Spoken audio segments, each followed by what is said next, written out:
Bonjour à toutes et à tous, donc je suis Sébastien Staquet, je vais vous présenter mon projet Out of the Box, booster votre mental. Je vous propose un peu cet agenda.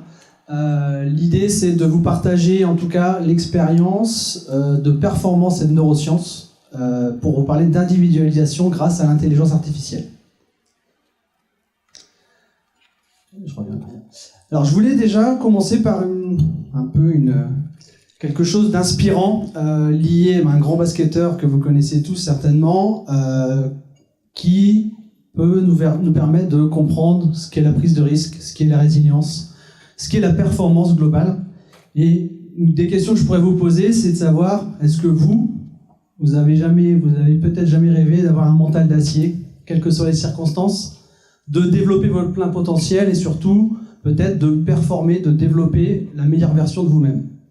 Donc c'est sur cette inspiration que je voulais démarrer un peu mon pitch.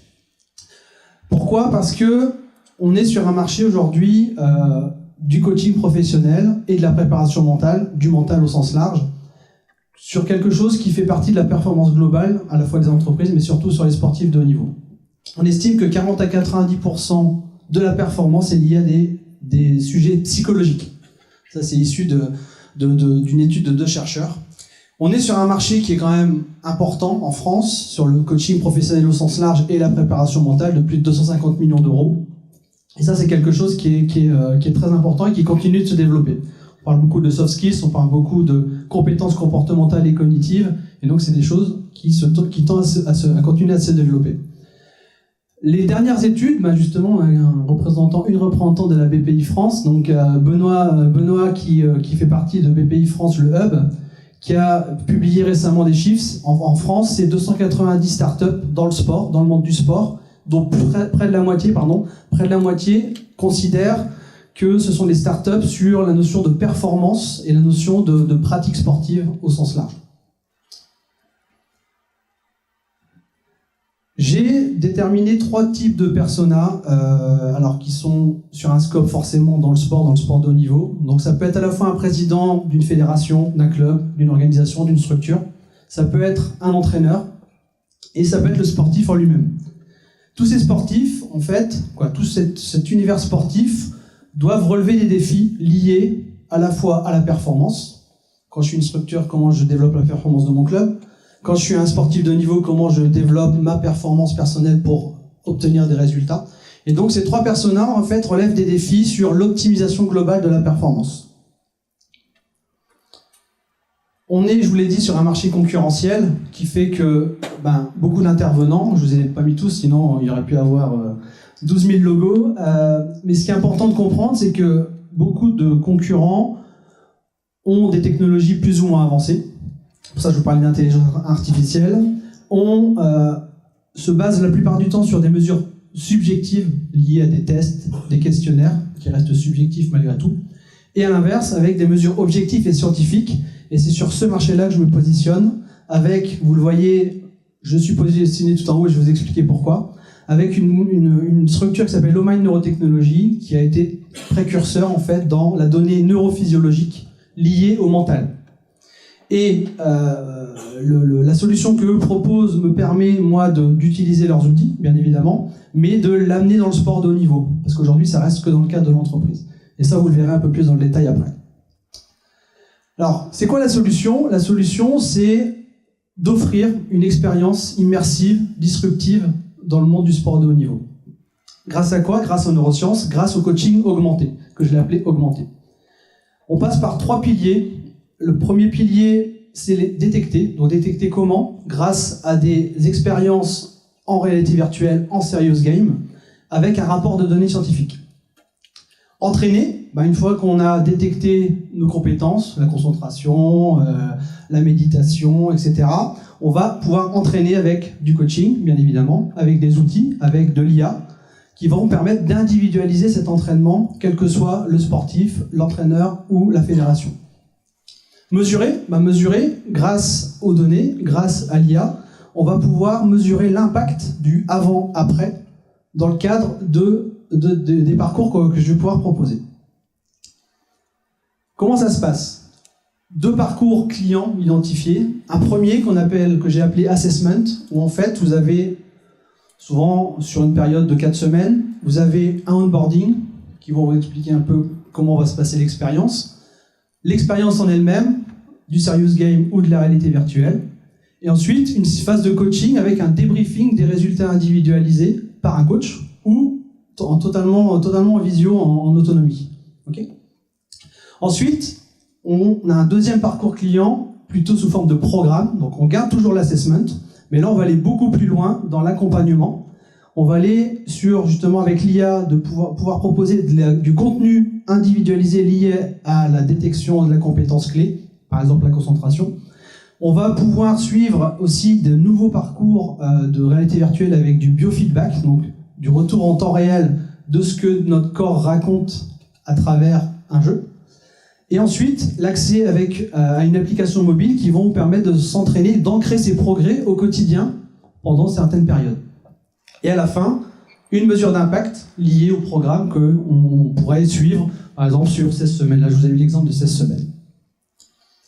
Mon business model, c'est quoi ? Globalement, source de rémunération principale liée aux assessments, c'est des diagnostics. Je vends des diagnostics, je vends des accompagnements de coaching. Des programmes, donc, qui sont plus complets, qui permettent pour une structure d'accompagner 10, 15, 20, 100 sportifs en même temps. L'application mobile pour certains sportifs à qui je peux donner des accès spécifiques ou du coup de pouvoir s'ancrer sur des choses qu'ils ont déjà testées par ailleurs en préparation mentale. Et forcément derrière des séances de coaching individuelles et collectives pour accompagner les partenaires. Mes charges, on sait très bien que il faut une stratégie digitale, il faut une stratégie commerciale, donc c'est lié aussi à ça pour montrer les résultats, le avant, le après, d'expliquer un peu comment ça marche. L'achat de matériel, parce qu'aujourd'hui, moi, je suis interdépendant d'Oman Neurotechnologie, qui est mon fournisseur, mais mon concurrent. Donc, c'est pour ça que j'ai besoin de m'équiper en termes de matériel. Les diagnostics, puisque je fais de l'achat-revente, j'achète les diagnostics, je les revends et je les inclus dans mes packages. Et puis, dans la perspective de développement, les futurs salaires, le fait de me payer et d'intégrer de nouveaux coachs, de nouveaux préparateurs mentaux dans ce cadre-là. Aujourd'hui, donc, je suis solo entrepreneur, mais j'évolue dans un écosystème d'experts du sport au sens large, du coaching mental, du coaching professionnel, mais aussi de la préparation mentale. Et ça, c'est important, mais j'ai déjà commencé, bien évidemment, à structurer un peu une équipe à travers des personnes qui ont déjà été formées aux mêmes outils de neurosciences, de neurotechnologie, des préparateurs mentaux qui sont à l'affût de nouvelles méthodologies d'entraînement mental. Et donc ça, c'est important. Ma stratégie commerciale et digitale, vous le voyez, hein, l'image de mon polo. J'ai retravaillé ma marque, un peu mon identité de marque, mon storytelling. Donc ça, c'est grâce à la Windows Factory que je remercie, grâce aux différents challenges. Donc je sais que je dois encore aller plus loin puisque j'ai déjà engagé, notamment sur LinkedIn, de la prospection, de la construction de leads en fait liés à du recrutement et de l'acquisition. Je dois refondre mon site, etc. Donc en fait, je sais déjà un peu où je veux aller en fait pour justement être beaucoup plus visible, parce qu'aujourd'hui le marché de la préparation mentale c'est beaucoup un marché de niche, un marché de bouche à oreille, mais rebondir sur les JO, c'est aussi quelque chose d'important, on le verra dans les perspectives. Voilà un peu les prévisions financières. Donc aujourd'hui, 2024, 94K, je devrais aller un peu plus loin d'après la tendance, le trend, avec un objectif en tout cas ambitieux, lié aussi à des charges bien sûr, mais lié aussi à du recrutement à l'horizon 2026. Donc malgré tout, moi j'ai créé ma structure en 2018, donc j'ai quand même multiplié par 3,5 en 2 ans malgré l'après-Covid. J'ai un résultat qui a aussi évolué à travers les différents programmes que je proposais. Donc voilà, donc, en tout cas une prévision financière. Aujourd'hui je vis de mon activité, donc c'est déjà aussi peut-être différent de beaucoup d'autres projets. Mes ventes, donc je vous le disais, hein, deux types de parcours clients, les assessments et les programmes. Pourquoi plus d'assessment que de programmes ? Parce que les programmes, ça demande, en tout cas c'est plus une cible B2B, j'ai envie de dire. Les assessments, ça peut être beaucoup de sportifs en direct ou des structures en termes de personnes un peu plus limitées. Mais je sais qu'il y a un potentiel beaucoup plus important dans les assessments, donc du coup dans la vente de diagnostics pour justement pouvoir augmenter le chiffre d'affaires et les programmes. Mon plan de financement est simple. Forcément, je dois stocker. Au plus j'achète de quantité, au moins ça me revient cher en termes de prix de revient. Donc ça me permet de stocker et parfois d'offrir certains produits pour accéder à une structure, à une fédé, à un sport en particulier. Je vous ai dit l'achat de matériel, bien évidemment. Et puis après, en fonction de l'investissement et du coup de ce partenariat, de pouvoir forcément commencer à continuer à recruter et faire du marketing un peu plus poussé. J'accélère. Voilà quelques expériences individuelles et collectives déjà que j'ai pu opérer, donc avec des sportifs de haut niveau, des personnes médaillables au JO, des personnes qualifiées au JO, avec différentes expériences. Pour finir, perspective de développement, donc je suis moi préparateur mental officiel de la ville de Levallois sur un pôle de haute performance avec déjà des préparations pour Los Angeles 2028 avec des jeunes publics potentiellement en tout cas médaillables lors de ces Jeux, avec des perspectives d'études scientifiques derrière, etc. et pourquoi pas de lieux physiques d'entraînement, de stages, de séminaires où je pourrais développer un peu plus largement cette offre. Voilà, je vous remercie de votre écoute et je suis à vous pour les questions.